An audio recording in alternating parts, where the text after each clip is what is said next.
we have a lot of material. Dr. Hatch, I want to tout his book again, one more time. A Stranger in Jerusalem. Now I know we've all, at least I have, and see, I'm way too arrogant in my own mind in this regard. I have read the New Testament several times. I do study the Greek a little bit, not nearly as much as I want to. I would love to get fluent, but I've just got to start plugging in the time. I've got lexicons and dictionaries and all that jazz that I look into all the time when someone's using the Bible.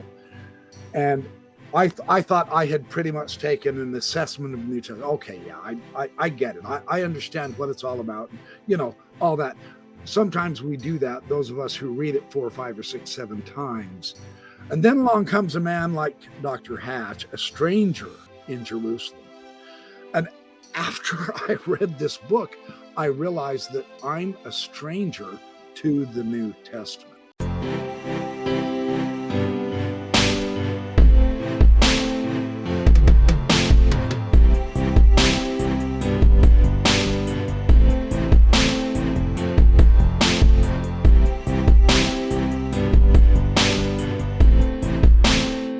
So I am so excited to have you on the show again. And tonight we want to talk about our arch enemies of Jesus, whom he constantly got the better of. Yes, those dastardly Pharisees. That's right. What do you say about these guys? Now that I've set the stage, you're going to refute me, aren't you? Yes, I'm going to refute you. Perfect. Why don't you go ahead and take it away, Dr. Hatch, and let's learn some really cool stuff about the Pharisees tonight. Okay, so I could talk for like an hour and a half just on the Pharisees. So we'll track the time and see how long it takes to get through this material, and then if we have enough time, I'll talk about a related issue of why the Pharisees are demonized.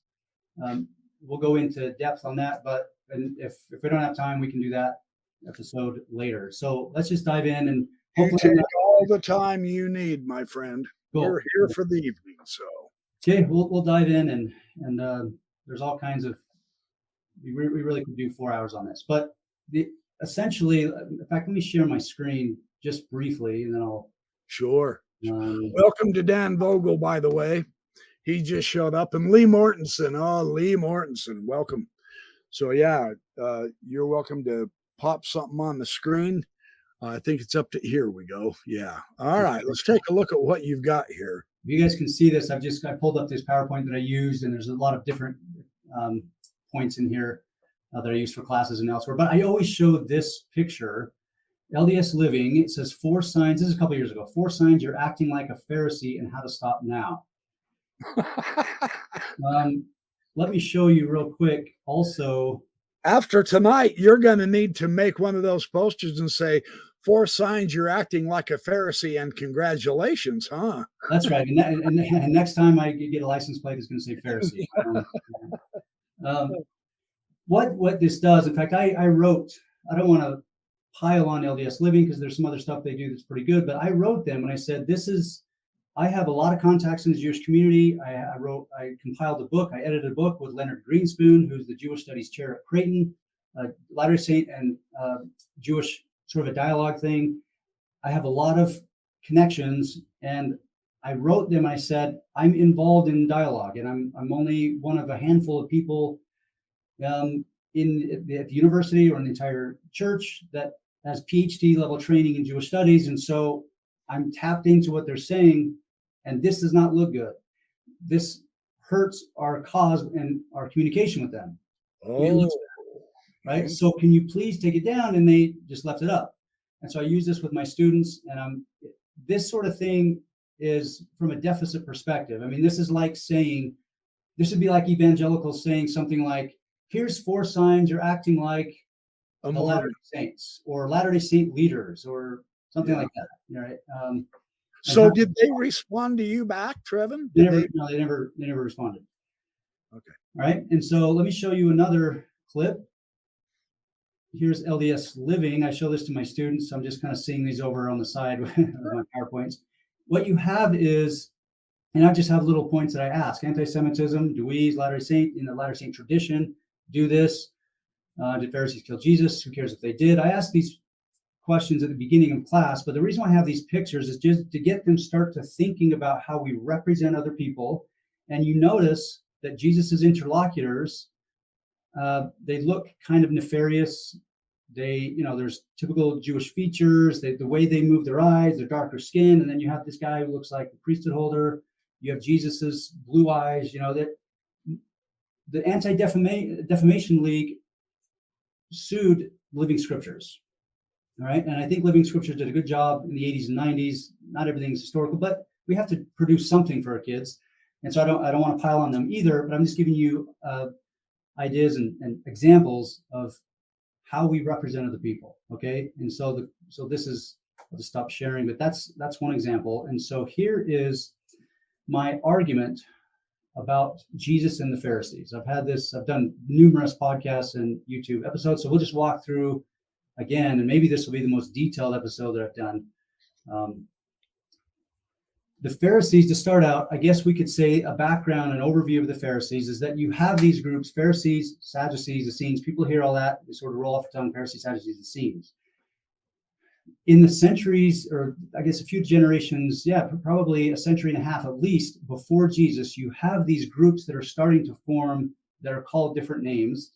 And we have this group that goes down to the Dead Sea. They leave Jerusalem. They move to the Dead Sea, and what we call Qumran, the Dead Sea sect. The people who wrote a lot of the Dead Sea Scrolls. And we have their letters in there that they say, we left Jerusalem, you Sadducees, the Sadducean class up in Jerusalem. Okay, this is the temple establishment aristocracy. We left you guys because you're corrupt. And we actually have a letter in the Dead Sea Scrolls. It's called, abbreviated as 4QMMT, K4 at Qumran. MMT stands for the Hebrew Miksat Ma'aseh HaTorah, which means the precepts of the law, precepts of the Torah, precepts of the law. This is the laws that you people in Jerusalem are not following. They say, we're right in how the temple and how the law should be followed in the temple rituals, temple laws, but you're following this other group. They don't say the Pharisees, but the Pharisees are another popular group that Josephus talks about. Okay, so we already kind of see these groups forming. The reason why we have this Dead Sea sect and the Essenes, and the Pharisees come on the scene. The first time they are mentioned in Josephus is in the 150s BCE, in that setting. So when you have the Hasmoneans, you've got these group of people that wrested the temple and the region away from the Greeks, and they took back the temple. They placed a king, a Hasmonean king, on the throne. And so what we have is, for the first time in 400 years since Jeremiah, we have an autonomous Jewish state with a king. Okay, right at that time is when you have Pharisees show up in Josephus, and Josephus says that these Pharisees are popular with the masses, and he shows that they're always in connection with the king, jousting or checking or rivaling the king. So in my mind, and what I write in my book, is that it seems that the Pharisees are filling the role of the former prophets, right? They're not, because we have prophets, priests, kings, right? So when we have a new autonomous state, we have priests, we got kings, but we have no prophets. I'm not saying the Pharisees were prophets, but Josephus laments the fact that people assumed that Pharisees had a foreknowledge of things to come. In other words, they can prophesy. So Josephus mentions this. And he gives us several examples of how these Pharisees are able to foresee the future, or that at least people thought they did. Okay, so my argument is, just like you have Isaiah and Hezekiah, right? You have a prophet and you have a king, and the prophet is a kingmaker. He's checking the king. The same thing you have with Samuel and Saul. Same thing you have with Nathan and David, on and on, right? Mm-hmm. In ancient Israel, the prophet could make or break the king's basically career, so to speak. You have the same thing with Jeremiah and Zedekiah. So that's where the lights went off for me, is that the Pharisees, right when they show up, at least according to Josephus, who's writing later, these people are with John Hyrcanus, who's the Hasmonean king, with Alexander Eunaeus, Alexander Salome. These are the Hasmonean kings, and they're constantly wrestling ideologically with Pharisees. What happens is that you have John Hyrcanus. He doesn't accept them into his administration, so to speak. He pushes them away, and it leads to a lot of protests against him. And then in John Hyrcanus, this is just to orient yourself. This is 134 to 104 is the time he sat on the throne, BCE. Towards the end of his death, towards the end of his life, right before he dies, he tells his successor, his wife, Salome, he says, you have to capitulate to the Pharisees. It's going to be too hard. The people are going to hate you. You have to capitulate to them. So Salome does that. She brings Pharisees in. She consults with them, and she takes their rulings of the law. This is really about the law. What are your rulings of the law, and how can I help as a king? All right. The law of Moses. The law of Moses. Right. Yeah. Right. And so now what we see is we have these kings that are following the Pharisees or not following the Pharisees, and they're either popular or unpopular with the masses. You have this Sadducean sect who are at odds with the Pharisees up in Jerusalem. You have the Dead Sea Scroll, the Qumran sect, who are at odds with the Sadducees in Jerusalem because they're following Pharisees, right? And so you have these groups start to form, and it's all about interpretation of how the law and the temple should be run, should be managed, okay? So that's kind of a crash course of who these groups are. And as we go along, hopefully you can see whether you're entrenched still in the Latter Saint tradition, or if you're a broader Christian, what this matters for Christians today. Why does it matter? And what are the implications of how we present and portray the Pharisees? Okay, so keep that in mind as we go along, because it's not just some academic, esoteric topic that doesn't really matter. It matters a great deal, and hopefully that'll become clear as we go along.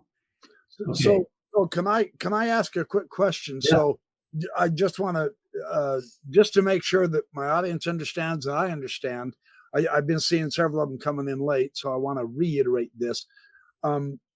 Your approach is that so we're looking at about 150 BC or so. So that's quite a ways before Jesus, and it appears not necessarily as prophesiers of future events, but as social criticizers, as people who want to help.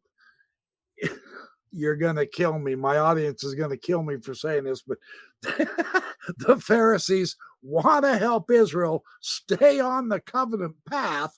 And so they're kind of, in a way, fulfilling the role of the prophets who, for all we know, they kind of disappeared in history after Malachi. Of course, now the Old Testament arrangement, from my understanding, is a Christian.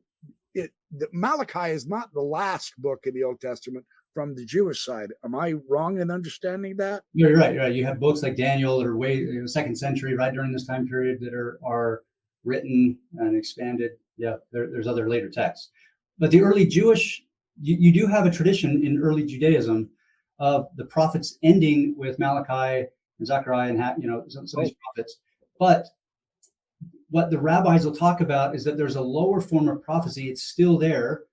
And we even have scholars, even Latter Saint scholars like Don Perry, who published an academic, I think with Brill, an academic volume on prophecy in the Dead Sea Scrolls.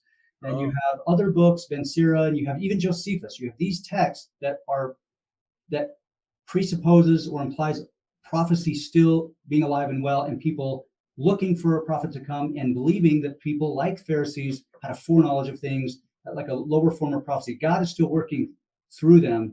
So you have these competing agenda of prophets are gone versus prophets are still here ministering to us. Yeah, because we have that Latter-day Saint tradition that Malachi, boom, now we got 400 years. And then all of a sudden, ta-da, there's John the Baptist. Right. That's the intertestamental literature gap, is how we've been taught in seminary and all that jazz, but there's a 400-year gap. So this is kind of new to me. This is really interesting how the Pharisees and the Jews never did say prophecy just ended. That might be more of a Christian interpretation rather than how the Jews would see it. So this is really quite interesting. So we're talking about a continuation here Uh, and the Pharisees are a major part of that continuation, all the way up past. In fact, I'm not trying to jump the gun here. If we're going to talk about it, it's great. But so I'm seeing the Pharisees 150 BC all the way up into Jesus's day. They're still Pharisees. The Jews, according to Josephus, it was the zealots and all those idiots ticked off the Romans. They wiped the Jews out, destroyed the temple. The Pharisees ended up being uh, um, going into the rabbinical.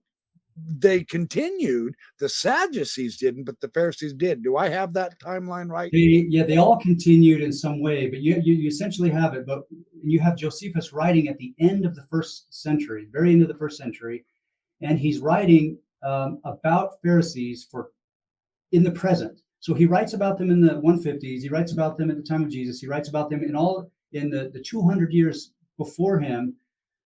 But according to Steve Mason's dissertation, he wrote this guy Steve Mason wrote a book on Pharisees in Josephus, a groundbreaking book in the early 90s, and he went through a big book, and he dissected all the language and shows in his position that Josephus is talking about them all along the way in the present tense as if it's a current reality. So it's possible that his representation of them in the 150s might not be accurate, but what he says about them we can compare to the Gospels. We can compare to what Josephus is saying, what the Pharisees are doing in his day, and we can put all the pieces together, and we can come up with a pretty solid idea of what people thought about Pharisees and how they acted in general. All right. So, and then you talk about in the rabbinic period, there are some rabbis saying we are from the Pharisaic line and tradition. Other people are not. I don't think they're using the Sadducean term, but they are using the priests. The Sadducees are priests. In fact, I forgot to mention Sadducees, Sadduc. Right, Zadok. From the priest. All right. Yeah. High priest at the time of David. And this is why there's a little bit debate on, I won't spend much time on this, but there's a little bit of a debate on the Dead Sea sect. Are they Essene? Like a large majority, if not almost every scholar says those are an Essene, that's an Essene group. There are Essenes down there. The question that I have, I'm not a Dead Sea Scrolls scholar, but I'm an early Jewish scholar. I study this stuff as much as anybody. And what doesn't make sense to me is like the letter that they wrote referring to the Sadducean group, this seems like a priestly Sadducean group that broke away, and then they called themselves Sadducees, sons of Sadok. We are the sons of Sadok, Sadducees, right? That's where you get Sadducees. So they're calling themselves Sadducees. So, I mean, it doesn't really matter if they're Essenes or Sadducees. The point, though, is that this is a priestly group, and they survive into the rabbinic period as priests. Okay, so cool. Let me mention real quick also before I forget is that people who push back against my argument will say, like if they don't know the issues enough, they haven't read Steve Mason's book, they haven't read my book, they'll say you use Josephus a lot, but Josephus is biased. Of course, he's going to say these things about Pharisees because he's biased. He likes the Pharisees because he was a Pharisee. That's what they'll say. But Steve Mason and others have showed that when Josephus in his autobiography, when he hints that he's a Pharisee, it doesn't say he's a Pharisee. It says, I follow the rulings of the Pharisees. And there's other passages in Josephus where he says the Sadducees followed the rulings of the Pharisees. Otherwise, nobody would, in other words, the Sadducees are running the temple and society according to the Pharisees' interpretation of the law. Okay, so Josephus, we are supposed to believe Josephus so long as he is translated correctly. That's right. And so he's not a Pharisee. He hates the Pharisees, and Steve Mason shows this. It's unmistakable. Like he laments the fact that people say that they think that they're prophets. He even Josephus names his son Hyrcanus after John Hyrcanus, who hated Pharisees. Yeah, and I mean Josephus himself is from a priestly family. He doesn't like the Pharisees. So when he says that they're popular with the masses, and I'll show you some of the things he says about them, we can take that. I mean, we can take that to the bank pretty much. Okay? He wouldn't be speaking from a biased point of view. So yeah, in fact, let me share. If I share my screen again, I'll just show. I've got some of these. Probably a pretty historical approach there. Yeah. Okay. Window. Welcome, Patty Cake. By the way, while he's pulling up the screen, And Heather Reddick, welcome. Love seeing all my audience. I love this audience. These guys are so smart and good and funny and clever, and they goof off. Nobody's listening to us. They'll come back and watch the video later. Okay, yeah, commenting. Yeah. I'm kidding. I hope. Oh, and Patty Cake. Got to say hi to Patty Cake, baby. Yeah. Okay. So, get with it. I'm the one that got to pull up the screen. Okay, here we go. Okay, here's just a few. I had this up on the screen to keep me focused. And so here's, I'll just let you guys read along with me. Here's some ideas in Josephus about who the Pharisees are, the popularity of the Pharisees, because this is crucial. He says that this first point, he says, Sadducean doctrine is received by but a few, yet those by still the greatest dignity. See, he's a Sadducean sympathizer. Sadducean doctrine is received by but a few, but by those of the greatest dignity. But they are able to do almost nothing of themselves, for when they become magistrates, they addict themselves to the notions of the Pharisees, because the multitude would not otherwise bear them. Right? Oh. So they have to accept Pharisees, and because the Pharisees are popular with the masses. And the second point, the Pharisees are so great in their influence with the masses that even when they speak against a king or high priest, they immediately gain credence. So the reason the Pharisees are probably the most popular is because they allowed the rock and roll, and the Sadducees went with the country music, right? Country music, and then there's reasons why, and you'll see why the people, why the Pharisees were popular with the people. So here in the third one, the populace observed all prayers and sacred rites of divine worship. This is the English translation of Josephus, according to the direction of the Pharisees. The inhabitants of the cities recognize the excellence of the Pharisees because they practiced the highest ideals, both in the way of living and in their discourse. In other words, they practiced what they preached. Okay, that's not what we get in the dictionary definition of the Pharisees. So then I see on the bottom of the screen, Pharisees, the Gospels agree, and the example I use is in Luke 11, where Jesus is giving a sermon. He's giving this exhortation. Then a Pharisee interrupts his sermon and then invites Jesus as an honored guest to his home as an honored guest. So this he attended. And he attended, yeah. And this is telling because he went there. You don't have any riots. Like if people hated the Pharisees so much, if they were these dirty, rotten scoundrels who were chasing Galilean holy men around the countryside in Galilee, saying you can't eat that corn on the Sabbath, and they're trying to stone women, you wouldn't have the crowds, just accepting their law, liking them, and then when they show up to Jesus, I mean, they would riot. They would have rioted against the Pharisees the same way they did with John Hyrcanus and Herod and other people. Okay. Yeah, and let me add on this Luke 11. I've got my scripture open here. This is where Jesus is teaching them how to pray. Our Father which art in heaven, hallowed be thy name. Thy kingdom come, thy will be done on earth as it is in heaven, and so on and so forth. So this is a pretty important section, and he was teaching them some pretty important materials. And this is where they are. Now, how far did that go? 1 to 36. Yeah, and this is where he was accused of casting out the devils through the power of Beelzebub. So there's some tension going on. He's teaching, and then the Jews, the people are getting mad at him, according to Luke, and so on and so forth. And yet he is invited to that. That's very interesting. Yeah. Yeah. In fact, since I have these PowerPoint open, I'll just, if you guys, do you think people would want me to leave these open so they can read along with it? Sure. Yeah. Just go ahead and go through them. I'll just leave this up here and talk so you guys can see that. You bet. That'd be wonderful. Okay. So we've also got the religious devotion. Oh, hey, here's a question. Can I pop a question real quick from Rebecca Biblioteca? Yeah. How do you become a Pharisee? Were they born into it? Is it an election or an appointment?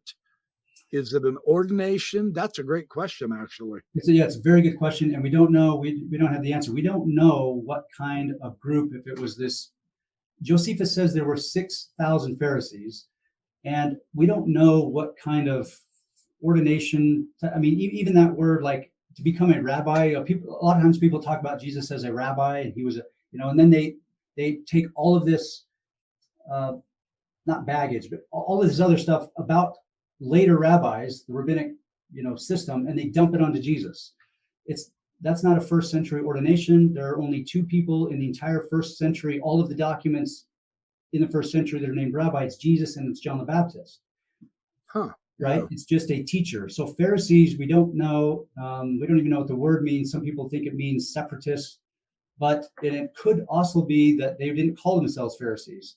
But what these people are guardians of the law. They went through some sort of schooling and they have some sort of profession, I guess, where they are guardians of the law and they're trying to make sure that people follow it.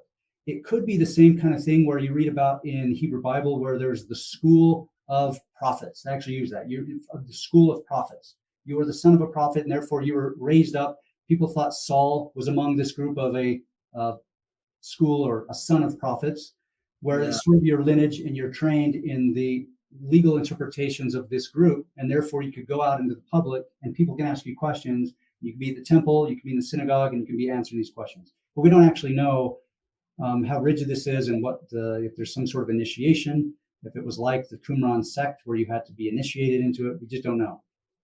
All right. Interesting. All right. Okay, so here is a few points about the religious devotion of Pharisees, so we can kind of see before we go to the New Testament. Josephus says that John Hyrcanus, was desirous to be a righteous man. He hated the Pharisees, but he says, I want to be more righteous, that term. And so he wanted, let's see, what does it say? I want to be a righteous man and do all the things whereby he might please God, which was the profession of the Pharisees also. Oh, interesting. So then Pharisees Hyrcanus pulls in the Pharisees and says, how do I be more God-fearing and follow the law the way you do it? Okay, so Josephus also says that they're popular on account of their virtuous conduct, both in the actions of their lives and their discourse. I think we already showed that. And then the two words that he associates with Pharisees the most are dikaios and eusebia. Oh, yeah. Interesting. Toward God, right? Yeah. So you love God and love your neighbor. Okay. So that Eusebius, isn't that Eusebia the piety? Eusebia, yeah, piety or justice toward God. Yeah. Okay, interesting. So all right. We'll just keep going along to show you a little bit more about what Josephus says about them. They are friendly to one another and have regard for the public. I don't have any of the citations all in the book, but okay, they're friendly to one another. They have regard for the public. They're polite with the elderly, and they never contradict them in anything which they have introduced, right? So if you have an older, wiser person, even somebody who maybe has Alzheimer's and don't know what they're saying, the Pharisees still are polite toward them. He's making a point to say that they treat their elderly with respect. They avoid a life of luxury and despise delicacies in diet. Right? No, well then forget it. I don't want to be a Pharisee. I've got to have my donuts. So making them out to be these sort of gluttons and people, in a lot of the movies, the Jesus movies, approach, isn't it? Yeah. Sitting there eating and they always make them sloppy, eating with greasy chicken. I don't know if you guys have seen those movies. The church and outside the church, they do this. They make them look ridiculous, but they avoided a life of luxury, despised delicacies in diet. And this is a key. This last point here, you can see on the screen, is key. They are not apt to be severe in punishments. There are several places where Josephus says that they were the most lenient in their punishment of all the other groups. Okay, so here these three examples are Sameas, Gamaliel, and Nicodemus.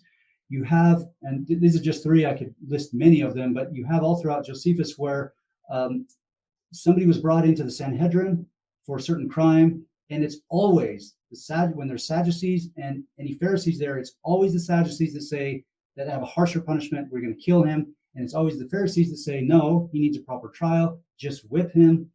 And this is what Sameas does. Sameas, representing the Pharisaic group in the Sanhedrin, he says the same thing. Gamaliel, you would think those Sadducees would figure out how they could get more well-liked by the public then. Right, I mean, for Pete's sake, imitate the Pharisees, you ding-a-lings. Why be so all the time? Yeah, interesting. Gamaliel, same thing. If you remember, he saved the early Christians. Like the Sanhedrin said, these people we need to bring in, we actually need to kill Paul, and he says, just let them do their thing. If what they're saying is true, the fruits will show that, and they'll discredit themselves.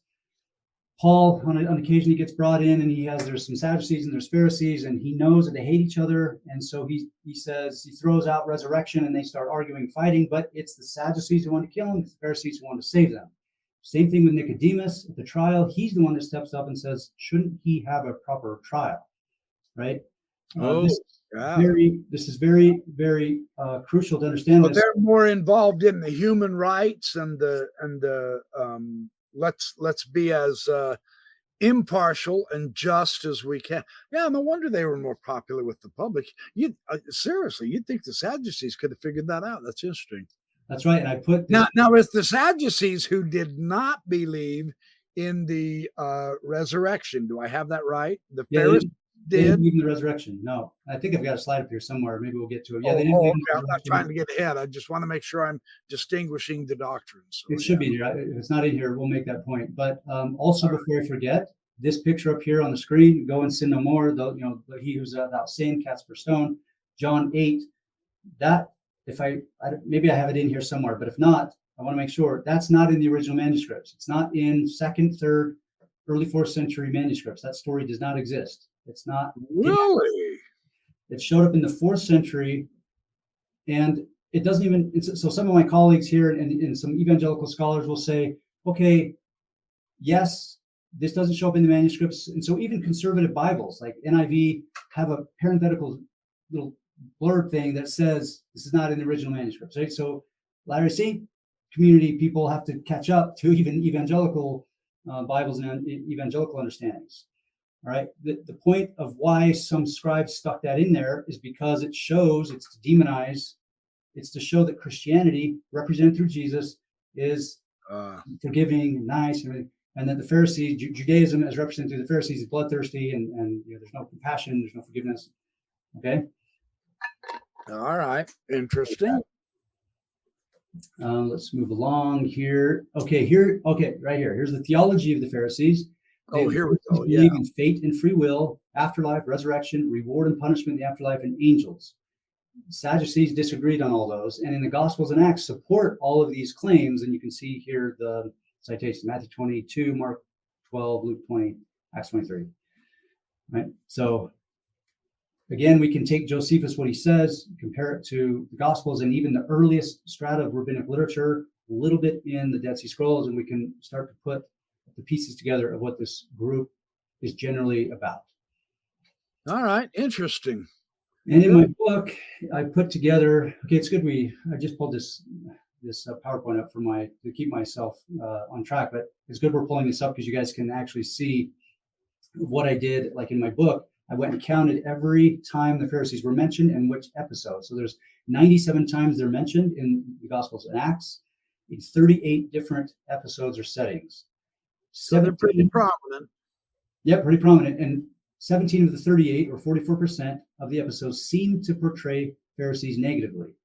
And so I go through and I deal with all of the positive first and combine Josephus and say, here is what the Pharisees are doing. And it's most likely that Jesus is a Pharisaic type Jew. If they weren't Pharisees proper, they, like Josephus, are following the rulings of the Pharisees and are influenced by Pharisees and are Pharisaic type Jews. Interesting. And here is a list of what, according to all the literature of what, I don't know if you guys can see this, of what a Pharisee is, okay? Like the Pharisees, Jesus was popular with the masses, and this is also what Jesus, okay? Like Pharisees, Jesus was known for being religiously devoted and concerned about following Jewish law. Like the Pharisees, Jesus was viewed by many as a prophet. That's actually explicitly mentioned. Like the Pharisees, Jesus believed in divine providence, resurrection, angels, reward and punishment in the afterlife. Like the Pharisees, Jesus was known as a wise teacher of Jewish law. He supported the various purity rituals and washings, which we just recorded an episode on that before we jumped on live, so that'll be coming up. He was friendly to the public, rejected a life of luxury, was lenient in his punishment, at least according to the Gospels, the writers. He despised the chief priests and the Sadducean establishment like everyone else. And I say here, this defines Pharisaism in general, of what people. Oh my gosh, you're not going to get in trouble by our beloved BYU, are you, for saying Jesus is a Pharisee, are you? You better not be. Some of them I'll defend you. No kidding. All those Now that's remarkable. I mean, it's not like it's just a couple of odd points. There's quite a few points there that some of them are seriously quite specific. Now, see, you don't necessarily get this point of view in Sunday school, do you? That's Now, interesting. we're, Yeah. we're climbing uphill. We're definitely, it's an uphill battle of how How we interesting. the leaders of Israel. Okay, so if we continue, here's a few other points that I'll just kind of talk through them. We already mentioned Dikaios, for and Eusebia, I love your cartoon. right? Right on, Linus. Yeah. I love mankind. It's people I can't. That's right. Oh, that makes my night. So we just mentioned these two words, Dikaios and Eusebia.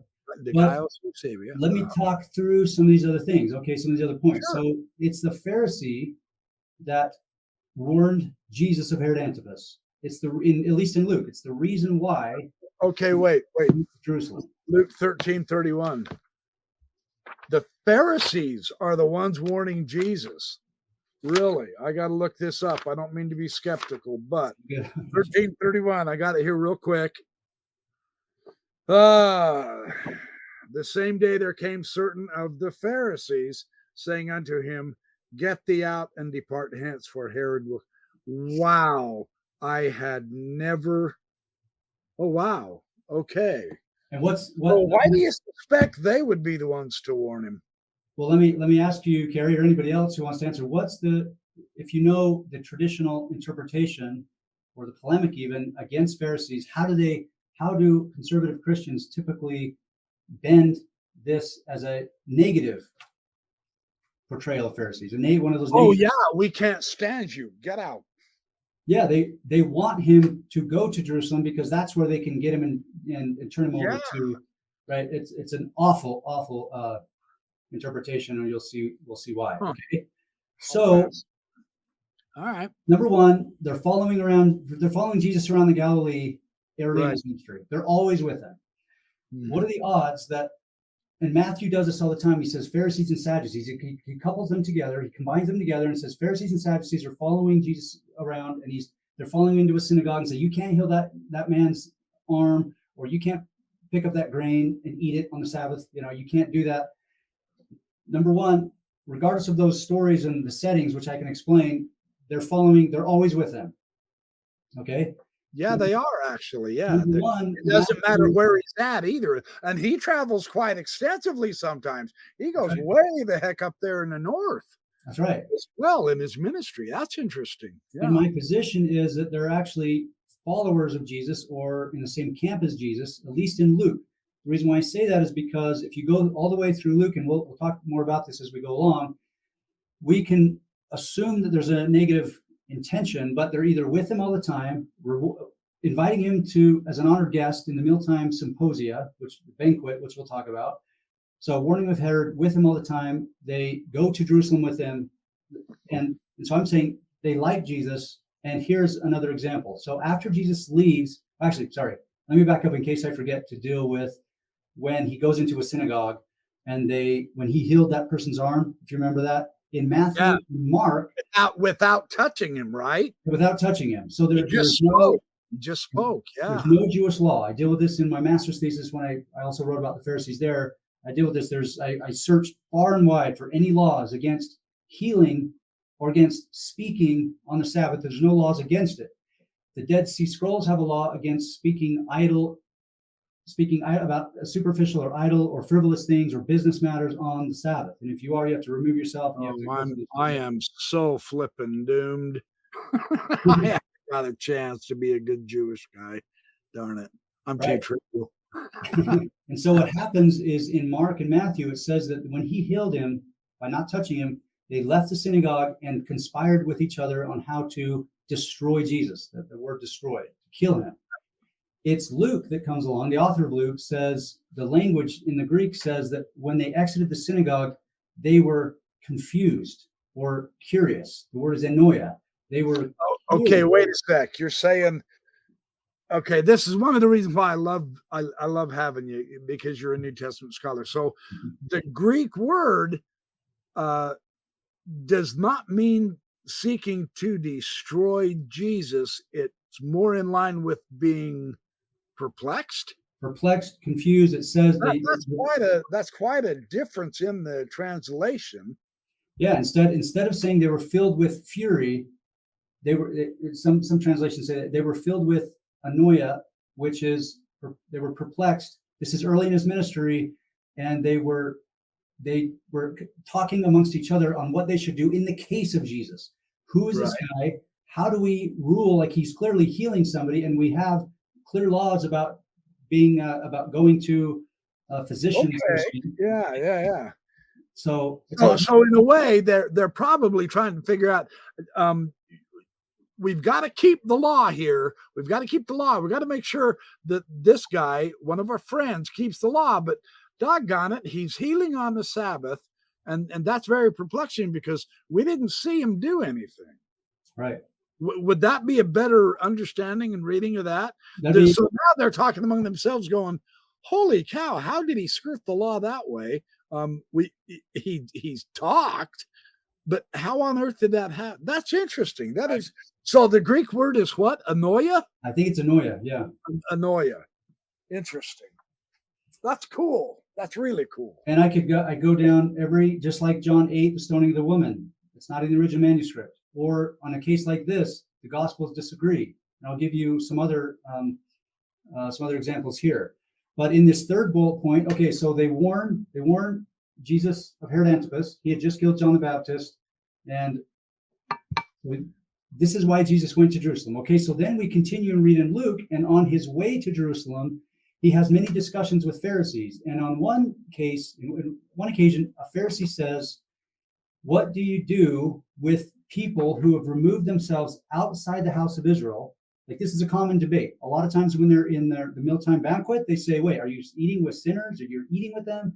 We'll talk about this in a minute, but if there was ever a debate between Jesus and the Pharisees, a legitimate rabbinic style debate, which everybody debated, that was the debate. They're saying, Jesus, you are taking people who are outside the house of Israel, or have removed themselves outside the house of Israel, or are impure in other ways. They're tax collectors, which means they're basically gangsters. They're tax farmers. They're handling money with images, and they're doing work of Rome. And you're inviting them into our mealtime banquet. Are you friends with these people? What are you doing? They have this same debate on the way to Jerusalem. They're going down the Jordan Valley, and a Pharisee says the same question: what do you do with somebody who leaves, and how do you navigate this? And then he gives three parables. He has the parable of the lost coin, where the woman searches high and low to find the coin, and when she found it, she was overjoyed. The parable of the lost sheep, where you leave the 99 and find the lost sheep, right? And then you have the brother and the prodigal. What's it called? We call it the prodigal son, but it's really about two brothers, the brothers and the prodigal. Okay, so in there, the older brother, the older brother. You guys know that situation. Again, this is a mealtime sort of setting, and this is kind of a teaser for my next, either later today if we have time, or in another episode, of why the Pharisees are demonized. And a lot of that has to do with the Jerusalem Council later on, when Paul and Barnabas and Peter are arguing over these Gentiles and Jews not eating together, and that whole issue. And it just exploded, and I'll explain that later. But what happens is these authors are writing after the temple is destroyed, when Christianity, the Jesus movement, and Pharisees has had the schism. And so they keep answering the current issue, which is about who belongs. What about our mealtime banquet? By that time, that makes sense, because by that time, didn't the Ebionites, they kind of stuck with James and stuck in Jerusalem, didn't they? Yep. That was one of the big heated issues with Paul, as far as that goes. That's right. James. Interesting. I'll detail that out in the future. But what this shows is it's yet another instance where Jesus and Pharisees are talking about who belongs, who doesn't, what do we deal with, repentance, forgiveness. And then he gives this parable. And of course, the guy left, right? Took his inheritance, left, not just left the house of Israel. He not just left his father, but he went out of his way to leave the house of Israel, because he was in a Gentile city with pigs and prostitutes and everything, right? So it's setting this up. He comes back, and it's the older brother who says, no, I'm not going to go in and eat at the banquet, and you're giving him all this treatment, and he's impure. He's coming back. He doesn't deserve all this. He squandered everything, right? That's the typical Pharisee Jesus debate. But look right here on the screen that in Luke 15:31 and 32, the end of the parable, Jesus says, or actually the father says to the oldest son, you are always with me, and all that is mine is yours. That's the Pharisees. The Pharisees are the older brother. That would only make sense. The Pharisees are the ones that ask him, right? Oh, that's interesting. They say the Pharisees, if you go read it, if you go look back. The Pharisee is on the good end of this. He's not. Oh, interesting. Oh, okay. Right? Because they're talking about someone else. They're saying, Jesus, what do we do? What do you do with those people over there? And Jesus says, okay, you and I are the 99. Actually, we're the shepherd. We need to go after the lost sheep. You and I are the brother, the father and the brother. Like we'll always be with each other. Right? It only makes sense. Interesting. I wouldn't have looked at it that way.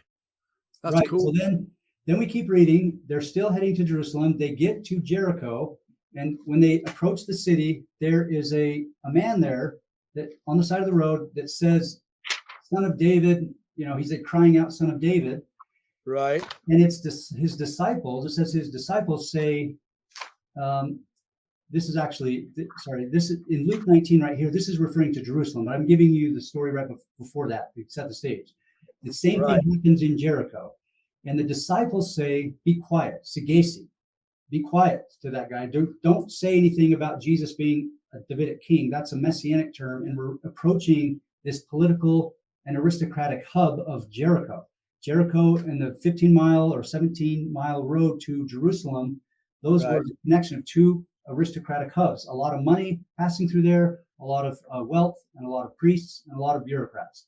So if you're going to approach a city and you're going to have some guy screaming out that you're the son, basically Messiah, son of David, his own disciples say, be quiet. Okay, so then what this is referring to in Luke 19 is that after they make that trek, they come over the Mount of Olives, from Jericho, over the Mount of Olives, and they're heading down toward the city, and that's where they have a parade. He's got a donkey, and people are screaming that he's the Messiah, son of David. And it's the Pharisees that say, "Teacher, order your disciples to stop." It's the same thing that his own disciples. Rebuke thy disciples. Yeah. And so again, yeah, that's right. And again, we have people spinning it by saying, "Oh, they're the Pharisees again, following Jesus all along the way throughout his ministry, yapping at his heels, trying to get digs in and jabs in and give him fits." And they say, "Be quiet. You're not the Messiah. Tell your people to stop." That's not what they're doing at all. As we saw in the previous episode, when the disciples told the guy to stop, they're entering a dangerous city during Passover. And so if you're going to go have people screaming that you're the Messiah, you'll be killed within a matter of days, right? Which is what happened. It ended up happening to Jesus. It doesn't make sense. Oh, yeah, it did. Right? So you're thinking they're trying to quiet the disciples as a way to help Jesus out. They're not getting mad at everyone praising Jesus, because they're in dangerous territory. And they're with him. And they know from Josephus, we know from Josephus that, and I list this in my book, I talk about a dozen such figures, like messianic type figures. And Rome, every time Rome gets to one of those people, they kill Theudas. They tried to kill this Egyptian guy, the Egyptian prophet. They killed all kinds of people, and they also killed their followers. Right? They killed over 400 followers of this Egyptian prophet who was on the Mount of Olives, who said, "I'm going to go into the city and the walls are going to fall down." Right? People know this, and so if you're just going to be with Jesus in a parade, and Roman soldiers are going to come storm this messianic parade, Pharisees are not going to want to be there. They're going to say, "You got to stop this." Okay, so they're trying to save Jesus' life, right? Okay, so if people are not necessarily convinced yet about the Pharisees and the relationship between Pharisees and Jesus. Yeah, what else have you got for me, pal? Here's in Matthew 21, Mark 22, and Luke 20. So we'll talk about this. Okay. After he goes into the temple and he starts to contend with the priests, it says that the priests tried to arrest him, but they feared because people saw Jesus as a prophet. Okay, I remember that story. In Matthew and Mark, it's chief priests and elders. Like there's some little variations. The priests or chief priests or elders. It's the same people that are afraid, because of the crowds. They leave, and then it says they send back Pharisees to trap Jesus in his words. Okay, we already know from Josephus that doesn't make sense. There you go. Pharisees are not doing the dirty work, are not of priestly establishment. They don't like each other, and they're certainly not going to just take orders and go to this holy man from Galilee. That it doesn't make sense. So once again, we get to Luke. This is why Luke is my favorite gospel. He seems to be the most sophisticated. His Greek is much more sophisticated than in Mark. His text resembles Josephus in many ways. And so in there, it's the priests, they leave, and it says they sent back spies pretending to be righteous men. Those same words that are often associated with Pharisees, right? In other words, if we take all of those gospel accounts, it's probably the fact that they're sending Pharisees back, people pretending to be Pharisees. And why are they sending back people pretending to be Pharisees? Because the people trusted them. Jesus would have trusted them. Otherwise, the story doesn't make sense. Oh. Right? Oh, I see the angle you're working. How interesting. Yeah, so they're trying to be extra. They're trying to be extra clever, pulling one up on him by sending people pretending to. Okay, interesting. Yeah, it doesn't make sense and even if you take Mark and Matthew to saying they sent back Pharisees to trap in his words. Okay, why would they send back Pharisees if they didn't think all of the masses and all the people trusted them? So it again doesn't work. The spin of the author of Matthew or Mark or whatever they're trying to do doesn't work. This is why I routinely go back to a combination of Luke and Josephus. Yeah, here it is, verse 20, just for my audience and those who are going to hear this on the podcast eventually, if I ever get around to updating.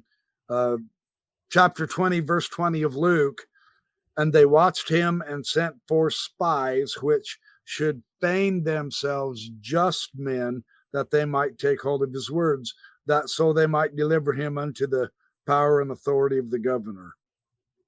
Yeah, that's interesting. And another point that with my argument is that, and this is a strong one, we have numerous instances all throughout the Gospels and Josephus of people, the masses, protesting Herod, the temple establishment, Asmodean king. It's everywhere. The Roman governor, all over the place. This happens all the time, but we don't have not even one instance where any group of people protested or rioted against Pharisees. Not one. Right? Oh. Not one. So if you have, again, we're taking the gospel, we're just taking right now the gospels at face value and saying, if there's a man named Peter who tried to cut off, tried to defend Jesus with a small sword or dagger, if something like that were to happen and Jesus's disciples would fight for him, why wouldn't they? If the Pharisees were so bad, why would his people not fight for him? Because it's not. Okay, I'm going to put up my dear friend Randall Bell's comment here real quick. Let's address this because I do respect Randy just as much as I respect you. I'm not getting this, he says. Jesus himself was consistently critical of the scribes and Pharisees. I think I'll go with Jesus on this one. Okay, we'll talk about that. Oh, okay. So Randall, welcome, by the way. Thanks for dropping in. Stick around. Dr. Hatch will certainly address this. Okay, yeah. So we are addressing right now possible reasons why the Pharisees have been misunderstood based on the way the gospel authors have portrayed them, comparing and contrasting what's in, say, Matthew's gospel, who seems to be the most negative against the Pharisees, right, and what Josephus has said about them. There's a historical inconsistency here. Someone's playing fast and loose with the information. Have I got that right, Trevan? Right. Is that a fair way to present that? Yeah, and if you remember those 38 episodes that we can just sort of look at sort of superficially before we dive into scholarship, 44% of those seem to be negative. And the others are, people calling him master, like people like Nicodemus, people inviting him as an honored guest. But if we take that 44% and we can start, dissect every single one of those, one of them is the stoning of the woman. It doesn't show up in the early manuscripts. One of them is like the one that we talked about in the synagogue. So you can go right down the list. And after you're done, you're left with a very few, very small handful of hypocrite passages, which I'll deal with in a minute. So Interesting. it's good to see Randall here. We've had a debate online recently. So yeah, he and I debated, but it's good to see him. I love. Oh, you've debated Randy already? Yeah, and by the way, Randall, we're all good. I'm totally cool. We can. Hey, that's the whole fun of this. Everyone gets a voice. We're seeing all sides, so this is quite fun. Okay, so here's the Greco-Roman banquet, and I'll talk about this a little bit because it's also, you mentioned it a little bit, but it's key to my argument. So we have a lot of Jewish texts, all kinds of Jewish texts, early Jewish texts that show that a banquet, the philosophers did this, early Jews did this, where they would get together, and this certain banquet or symposia was in community, was a community boundary marker. So in the Greco-Roman world, what you would have is you would have the guests, the host would invite guests, and then he would have an honored guest, and then what they would do is eat. He might anoint their head, he would wash their feet, they would do this sort of rituals, and then after they eat, they would go into a lounging area, and it says they would recline, and then they would debate. The philosophers would debate philosophy, and then in the Jewish community, they would debate Jewish law. We have all kinds of texts, early rabbinic, and I'll show you one text here. It was a form of worship. It was an extension of the temple and the synagogue where they would discuss Jewish law. They had purity rituals. They would have prayer. And this is what this was about. So as you can see, so eating the banquet, eating food, getting together and having food and drink and being content with their food and raiment and all that. This is extension of the temple. Yeah, and here is, in fact, did I mention this earlier? Was this the last episode we did? If you look in rabbinic literature, you look at all the passages about Pharisees in the earliest strata of rabbinic literature, a full 2/3 of them about Pharisees are in relation to the banquet. They're a banquet group, right? They would go to the synagogue, but they would also have these ceremonies or times that they would, this was a very sacred time for them, which is why Jesus in the Last Supper, that's that banquet. It's a very special group of brotherhood, where they would discuss the law and they would covenant with each other, and there's all kinds of things that they would do in there, right? Yeah. So these bottom three points you can see on the screen kind of talk about this, where when they invite Jesus, there's some places where he also invites different sinners or different people into the banquet. And then Pharisees see this and they ask Jesus, are you a friend to these people? That's assuming that the people you're eating with are friends. Okay. Then Jesus acknowledges that the banquet ceremonies typically involve friends, brothers, relatives, and rich neighbors, people who can donate to your cause, right? Yeah. So there, the implications that's not just me making it up. This is all throughout the Greco-Roman world, all throughout Jewish texts. These are the people you eat with, and even Jesus acknowledges this is typical of friends. But then he extends it. He says we also need to invite in other people, not just your friends and brothers and relatives, but we need to invite those who are outside, who are downtrodden. Again, this is a later argument after the temple is destroyed, when these texts are being written, when Paul and Peter and everybody are debating on what happened in Antioch, when there was this big rift about whether there's a mealtime, and Paul and Barnabas decide to eat with someone else. Paul's over here. They decide to eat with Jews, and Paul's eating with Gentiles, and it blew up, and they had to go to Jerusalem to have the Jerusalem Council to deal with this, right?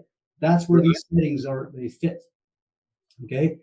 The Pharisees are not concerned with Jesus hanging out with. We always say that today. Oh, Jesus hung out with prostitutes and sinners. Okay, he probably ministered to them, but the Pharisees are talking about eating with them. The Pharisees themselves probably ministered to these types of people in certain situations to bring them back into the house of Israel. But in this time, in this place, they're concerned with Jesus eating with them. They're impure. Possibly ritually contaminating himself, maybe. Absolutely. That's the whole point of it. Okay, so everybody's following me? Is everybody still on board following? Yes. Yeah. This is excellent. I love these slides. I love how you're leaving these up and talking about it. This is wonderful. And here's that text, Wisdom of Ben Sira. Oh, here we go. Wisdom Ben Sira. Okay. It says, let your conversation, this is about the banquet etiquette, let your conversation be with men of understanding, and let all your discussion be about the law of the Most High Let righteous men be your dinner companions. There's that word again. There And you let go. your mourning be in fear of the Lord. Do not reprove your neighbor at a banquet of wine, and do not despise him in his merrymaking. Speak no work of reproach to him, and do not afflict him by making demands of him. All right. So that is really, we can, hopefully everybody understands the argument now that you have Josephus, the Gospels, and if you try to sift through that and get to the historical Jesus, and you look at what these Pharisees are doing, when they're doing it, if Jesus is put on trial and the Pharisees were present, he wouldn't have been killed. This is why they had to do it at night, sort of kangaroo court. Pharisees fall off, like they're not in the Passion narrative. They fall off. They're not there. And we know that because we have numerous places in Josephus. We got Gamaliel, we have Nicodemus, we have all in Josephus and the Gospels that agree with Josephus that the Pharisees were most lenient in punishment. Okay? Uh-huh. So, this question here, if Jesus was cordial with the Pharisees, and if he and the apostles were Pharisaic-type Jews, then how do we explain the hostile rhetoric of some of the Gospels? Especially Matthew. Yep, especially Matthew. So here is, let me just move this picture for a minute, if I can. Can I not move it? Yeah. Okay. Okay, real quick, I'm going to interrupt you before you get to this. Okay. Sincere question, as a non-religion scholar, where can I go to get the writings of Josephus and read his original source material? You can get the Whiston translation, which is... Yeah, that's the most popular one. I noticed you used a different one in your book. There's a better one. There, you can get the Loeb Classical Library if you can get a hold of that. They've got the Loeb. They've got the, you got the Greek and English, and then you also have the Brill. It's the Brill Josephus translation project by Steve Mason, who I mentioned wrote his dissertation on the Pharisees and Josephus. And those are, they're expensive, but the Loeb Classical Library editions of Josephus you can probably get for pretty cheap. Yeah, you can get them. You can actually even get Josephus, I think, in paperback now online, Randall. But yeah, Josephus is absolutely essential if you're into if you want to get an outside source from the Bible of Jesus's era with the Jews then and their destruction of their temple and all. Josephus is unbeatable. Him and Philo, if I understand right, are the two main contemporaries of writers and their writings that we have. Do we have any others, Trevan, that you're aware of? I recommend a few other sources. You can get Steve Mason's. Let me see if I have. Oh, Steve Mason's another good scholar you'll want to look into, Randall. I was going to grab the book, but it's up here on my shelf. It's called Josephus and the New Testament. So he really talks about a lot of the elements that are in the New Testament and Josephus. And yeah, I know. I'm very envious of my friend Derek Lambert at Myth Vision. He's had Steve Mason on several times. I'm going to try to call Derek and say, hey, line me up and let me put Steve Mason on my show. He's very interesting, man. Yeah, he's phenomenal. Yeah, he is. Okay, so let's get to the need to have enemies and allies. Yeah, so this sounds like Mormon apologists in some respect. Oh, yeah, this whole slide is to talk about this psychological need. I mean, this is Vanek Volkan. He's a political psychologist, and I rely on a lot of his work and Freud and others. But Vanek Volkan wrote a book called "The Need to Have Enemies and Allies," and he says this is a psychological need that's innate, and it's individuals do this and groups do this, where you identify, right, as you can see on here, targets of externalization. There's external factors or people that are making your life difficult, that are others, and if we didn't have them, we'd be better off, right? You always have, and you have allies and then you have enemies. And they talk about ethnocentrism, tribalism, identity formation. And as I say here, psychiatrists and others like Vanek Volkan would call ethnocentrism or nationalism a pathological contamination of the mental process. And then they say, because when we identify strongly with a particular group, we tend to lose the ability to be neutral, objective, and open-minded. Oh, wow. So, yeah, I mean, this sounds like a defect in our psyche, doesn't it, as humans? I wonder why we have that need. Right. And we have this today. We've got Republicans, Democrats, and we have these binary groups. And Right. Yeah. Yeah. also, the reason I talk about this in my book is to get the reader to focus on some of this so that we can funnel in to this same phenomenon in the ancient world. The philosophers were really criticizing each other, and they would use the most hostile rhetoric. Okay. And so let me just show you this image. The reason why I have this here, it says this lady in a bikini on the left, everything, she's referring to this Muslim woman on the right, everything covered but her eyes. What a cruel male-dominated culture. And then the Muslim woman said, nothing covered but her eyes. What a cruel male-dominated culture. So that illustrates wow, there we go. There's a message. Illustrates the point perfectly. All right. Here is Vemik Volkan, 4-time Nobel Peace Prize nominee. Again, a political psychologist, one of my favorite. He wrote all kinds of books. Before you start reading this, I'll read it. But he wrote all kinds of books on why people who were in close proximity, the Turks and the Greeks, Northern and Southern Germans, Israelis and Palestinians, Spanish and Portuguese, are always at war with each other or tend to be the most hostile towards each other. And here's this quote that he kind of articulates this. He says, it is interesting to contemplate the subtle fact that when the enemy often resembles us in obvious ways, sorry, did I mess that up? It is interesting to contemplate the subtle fact that the enemy often resembles us in obvious ways, while what we perceive to be his offense constitutes only a narrow area of disagreement. Freud spoke of the narcissism of minor differences in reference to the way small differences among people who are otherwise alike make for hostility and alienation. He was curious as to why people living in contiguous lands so often came into conflict, why Portuguese and Spanish were at odds, or the English and Scots, the Northern and Southern Germans, when each pair of opponents had so much in common. It seems that we often seek out as enemies or targets those like ourselves or our neighbors. In other words, familiar people. We focus obsessively when stressed on our differences in order to cling to the illusion that the enemy is quite unlike us. Think Democrats and Republicans. Largely the same, other than small little issues, but they're not talking about the massive issues. They're talking about other little issues. And the rhetoric is that they're so far different from us. But the Stoics and Epicureans, they did the same thing. And I'm arguing that Pharisees and early Christians are doing the same thing. He says, this process strengthens our sense of self and our sense of solidarity with our side. Yeah, interesting. Okay, so let me give you a little bit more sort of framing and theoretical framing to then dive into what Matthew's doing. You have these people like Aristotle and Cicero writing books, The Art of Rhetoric, and these oratory books on the art of persuasion, how to defeat your opponent. And Aristotle, here's just a few points up here, but Aristotle says in order to defeat your opponent, you use the most sharply worded insults. In other words, he says, he gives some examples. If your opponent is perceived as impressive, you might label him arrogant. If your opponent is perceived as courageous, you would label him hot-headed or rash. If your opponent is clearly pious, you would accuse him of zealotry and hypocrisy.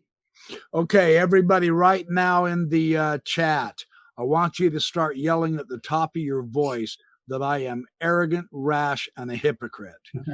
that way we know what I really am. That is fascinating, though, isn't it? How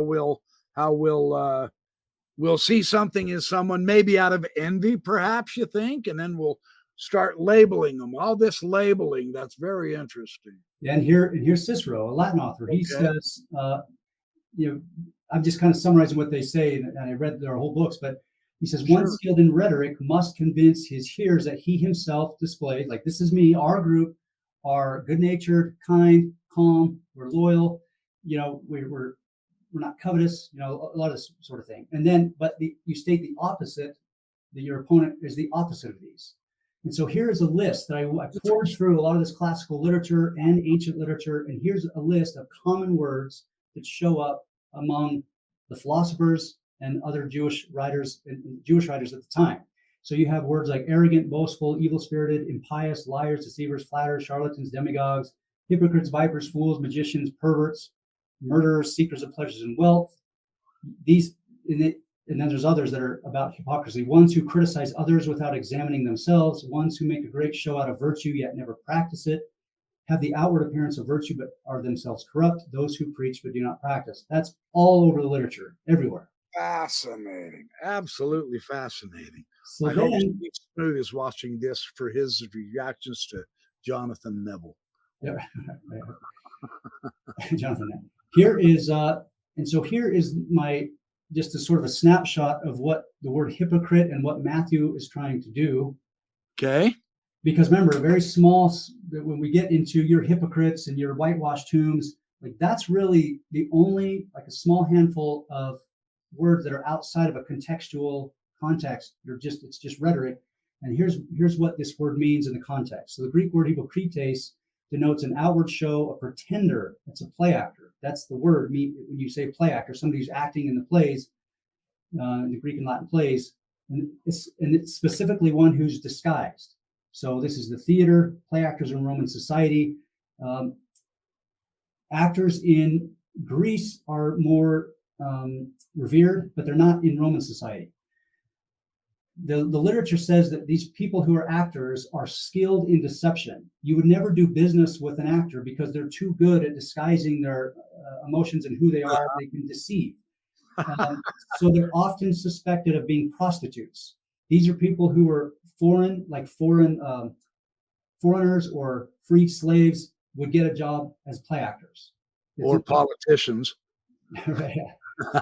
Because of this, soldiers they were forbidden to be actors. Oh, interesting. It was undignified. They said it's feminine, it's unscrupulous. It's not. In fact, soldiers could have their privileges as a Roman citizen, get that taken away. All right. So we finally get to Matthew, and he says, do whatever the Pharisees teach you and follow it, but do not do as they do, for they do not practice what they teach. So he contradicts himself by claiming that Pharisees are hypocrites. In other words, he's saying they're actually living the way they should live, but they don't really mean it. They're putting on a disguise. Like he's inadvertently, when he uses the word hypocrites, he's saying they're just play actors, which means everybody can see that they are living the law. They're doing what they're practicing it. But Matthew says that it's not, they don't really mean it. Well, how does Matthew know that? Once you start judging someone's motives and what's in their mind and their heart, you don't. Yeah, interesting. Right? So then he's perhaps, yeah. Right. Okay. So then we can actually see this in the text.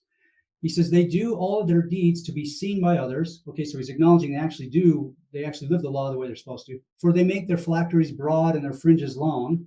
They disguise their faces as to show others that they are fasting. Okay.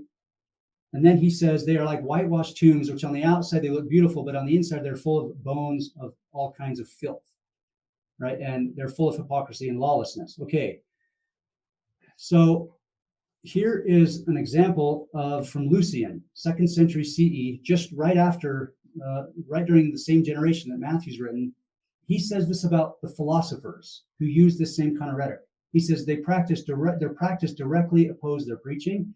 But then he says they pretend to be pious and virtuous while marching along deep and haughty meditation, while elevating their eyebrows, wrinkling their foreheads, and letting their beards grow long. They go about hiding loathsome habits under a false garb, like actors in a tragedy. For if you take away their gold-embroidered beautiful robes, nothing is left but a comical little creature hired for the show. He's making fun of the philosophers because they tease each other a lot, and he says they act all like, okay, this is late 1st century, early 2nd century rhetoric that's being used to describe your opponent. Now, it's possible, obviously we don't know for a fact, it's possible that what Matthew saw here is actually they really did act like they were, the most righteous, and I'm this reverent man, and I want everybody to see that. But you can also contextualize this in the rhetoric of the day after these groups have become enemies, after the temple's destroyed. Right. So let me give you a little bit of something else to think about. In Matthew, Jesus condemns Pharisees to hell, Gehenna, for being descendants of those who murdered the prophets. Okay, that's strange to me. This shows in Matthew 23 that what he's trying to do. Isn't this strange that Jesus would say, okay, I'm going to condemn all you Pharisees to hell for something you didn't even do. Your ancestors did it. And they murdered prophets. Well, which prophets? You're talking about the time of Jeremiah? It doesn't make sense. It's not in Luke. It's not anywhere else. It's only in Matthew. It's not in John. Only in Matthew. Yeah, interesting. And then Jesus You condemned. think maybe he did that? You think maybe he's doing this because of the type of audience he's writing for? Didn't each one of the gospel authors target a? Maybe it was his particular group too. It might not be the audience he's targeting. But Yeah, that's we're not going to have enough time today to talk about the Jerusalem Council and how the early Christian schism influenced the authors of the Gospels. But we'll get to that another time. But okay, my argument is that Matthew is trying to make an argument to his Gentile and Roman audience. That's his audience. He's writing to Jews. He's writing to these God-fearers who are Judaizers, but he also knows that he's also a Pauline. He agrees with Paul all the time, and he's a Gentile inclusive Jew. And so this is after the temple is destroyed. This is after the whole rift between Paul and Peter, and Pharisees were there in the Jerusalem Council. Pharisees, after Paul gave his spiel on what Gentiles should be doing, should they be baptized? Should we require circumcision? Paul gives his interpretation of what should happen. James gives his, and then Pharisees. It says Pharisees who were followers of Jesus stood up, and again, that supports my argument. The Pharisees, I mean, they probably had a lot of followers following Jesus, and therefore they got a microphone, so to speak, at this council, right? Yeah. To represent the Pharisaic faction. So my argument is that Matthew is trying to continue this debate about who belongs, who doesn't belong, and by that point, Pharisees, that rift had alienated Pharisees from Gentile inclusive followers of Jesus. And Matthew's trying to make the argument that Pharisees should be seen as hypocrites or play actors. They should lose any kind of Roman citizenship if they have it. They should have no privileges. They are the dark underbelly of society. Everybody should reject them. So that's what Matthew's trying to do. So he then condemns them for sins they have not yet committed. He says, I will send you prophets, sages, and scribes, some of whom you will kill. Again, he's not stating what they did. They're saying your ancestor did something, your descendants are going to do something, therefore I'm condemning you to hell. And we're thinking, like, that's not a good look for Jesus. I mean, that's highly inflated rhetoric from Matthew, right? And you see the Dead Sea sect, you see the same language here. They call people seekers of smooth things. In other words, they're flatterers. They call them devilish murderers. It's all over the place. So this is, you build a straw man. This is Aristotle. This is Cicero. And then you hack it to pieces, bravely hack it to pieces so that you can show all the populace that you are different than your ideological opponents. Not only different, but better. Right. Yeah. And then we've got, I mean, there's just another, I'm not going to read all this, but you have Paul doing the same thing. He's calling his opponents dogs and evil workers. Yeah, he did, didn't he? And he was calling, didn't he? What did he actually call some of the apostles in Jerusalem? Pseudo apostles or something like that. I mean, apostles, he was really harping on them, man. Yeah, and this is an outgrowth of that. There it is, right there, the second bullet point. Sorry, he called his opponents false apostles, deceitful. Yeah. Yep. I'll talk about all of this in a future episode of Paul and everything, but you can see how this rhetoric. So it's in the New Testament too. Everybody was doing it. Right. Well, it was the age of rhetoric, according to Nibley. Yep. And then what do we have here? Okay. So, and then I'll just kind of conclude here, and then we can just kind of wrap it up. Maybe people have questions, sure. But I jotted this down just today. I stuck this in here to not forget. I've had a debate with some of my colleagues. This is a friendly debate, and we've actually done it on YouTube. Karen Mielstein and I and Avram Shannon did one on the Scriptures Are Real podcast. But some people are challenged. Some people, like Randall and others, like some students have done this, and a few other people will use, they'll push back and they'll say something like, well, it says right here in Matthew 23, they're hypocrites. And so then I have to go into Matthew 23 and show the large majority of this is sort of inflated, or it doesn't make sense, or Jesus is condemning them for strange reasons. And so those very few passages that don't match with Acts, Josephus, Luke, if you take all these very small group of passages, that's what we get: highly inflated rhetoric. It doesn't fit a early first century setting. If it's late first century. So this first bullet point right here, Jerusalem Pharisees and Galilean Pharisees. Some of my colleagues are arguing that there are two different factions. There's the Galilean Pharisees who were more amenable to Jesus, inviting him to, to their banquet. And then when he went to Jerusalem, there were a different group of Pharisees, and there's a power struggle, and Jesus had his people there, and the Pharisees had their people, and that's where the hostile rhetoric comes in, because that's actually Matthew 23, your whitewashed tombs. And I guess it's possible, but it doesn't make sense to me either, because we don't find evidence of that. What we do find is that we have Pharisees following Jesus to Jerusalem, and then once they get to Jerusalem, they fall off the story where he's being killed and put on trial. And you also have Nicodemus, a Jerusalem Pharisee, supporting him. You have Pharisees on the Temple Mount supporting him, and the people saw them as prophets.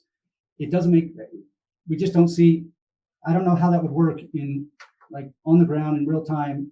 You have these different factions. I think the reason why some of my colleagues and even some other evangelical scholars are trying to make that argument is to save the text.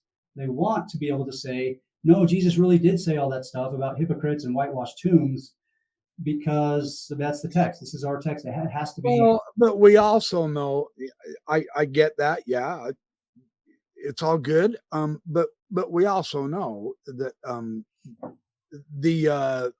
Burton Mack has one on each one of the apostles, each one of the authors of the gospel, Matthew, and then you have Mark and all, John especially. There's a big whoop-de-doo a while back on the who and where and when did they live, who were the community that John was writing either for or writing to, and that wasn't necessarily the same community as Mark or Luke, etc. And so they all are post Jesus and post Paul. Paul is the earliest writing in the New Testament.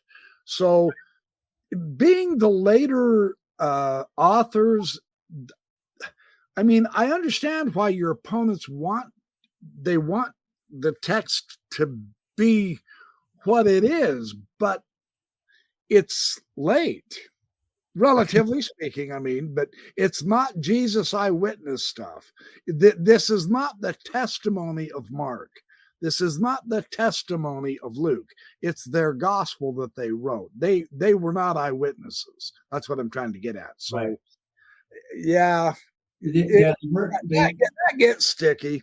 I suppose, some people say, well, Trevan, you're honestly saying that literally every single Pharisee was all like cuddly and nice to Jesus. No, that's not how when we talk about groups or expectations of a group, or even an insider, the Pharisee insider, like, this is what we stand for. This is what we've always stood for. We want people to follow the law. We want the king, if there was a king, or the priest to conduct the temple the way it should be. Like, right. We know what happens to us when we didn't follow the law in the days of Jeremiah. We have to follow the law. So yeah, I'm not saying that there's no Pharisees that would have hated Jesus or disagreed with him. Sure. But the evidence in the text shows that these are rabbinic style debates about Sabbath or about other things. And so you take all the data and pile it on top of each other. You got Acts and Josephus and Luke, and then you work with the text in those other places to rely on, historical data, whatever you can find, archaeology, a few passages in Dead Sea Scrolls. You pile it up, and it just simply doesn't make sense if we're going to have this tiny little body of passages over here in Matthew 23 and Matthew 16, and just ignore all of the other data about what a Pharisee, clearly they're popular to masses. Nobody's protesting against them. Jesus is going to lunch with them. They're warning him of Herod, all that kind of stuff. And then they're not present at his trial. So this is where I'm putting all of Matthew's rhetoric. It's just that. It's Aristotle and Cicero style rhetoric to defeat your opponent after they had already become enemies when the gospels were being written. So do you mind if I say real quick? Sure. No more questions. I want to tie this up, not just with the argument, but then to come back to the question of, why does this matter? This is just some academic exercise, but it does matter. And the reason why it matters is because if I might risk being like inflated in my language or dramatic, if we continue to perpetuate these notions about Pharisees, the Jewish leaders. I mean, the reason why the Jewish nation survived the destruction of the temple is because of the Pharisees. Pharisees were the proto-rabbis. It was because of the Pharisaic system, not because of the Sadducees or the Herodian family or anything else. It was because of the Pharisaic system that it was able to translate or to transition the Jewish people from a temple system to a non-temple system. And then they carried, they went into the rabbinic period that are very Pharisaic-like Jews. And then you get off into the medieval period, early modern, and modern periods, where Jews today who follow Jewish law and who follow the Talmud and who follow early Jewish texts are Pharisaic Jews or rabbinic Jews. They don't call themselves that, but they are Pharisaic Jews. So then when Latter-day Saints or other Christians come along and say, don't be a Pharisee, and the dictionary definition of Pharisee is one who is judgmental and sort of this neurotic, unhinged people who are fixated on the stupidest little things, that denigrates an entire group of people whose leaders were very moral and ethical, and it's because of their system that allowed an entire nation to survive the Roman conquest and destruction. Okay, so I think it does matter, and Christians later used all these same passages to demonize Jews. Millions of Jews were persecuted, especially every year during Passover, killed, and it led to the Holocaust. So yeah, I don't want to try to be dramatic, but if we're going to perpetuate bad logic, bad interpretations, just so we can perpetuate the status quo and the Christian narratives, I think we're contributing to all of that oppression, right? After the fact. It could be that we're not doing any favors for anyone because Jews are still being called.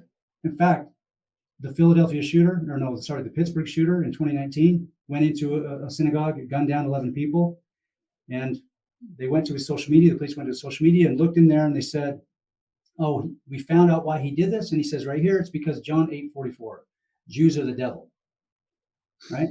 It still matters. It matters to me because I communicate with Jews, and I've written my master's thesis on this, and I've been in countless settings. I'm going through to Jordan this summer and Israel this summer with a group of scholars, and I see how it impacts and affects their society to have these larger issues, shots taken at them. So it does matter.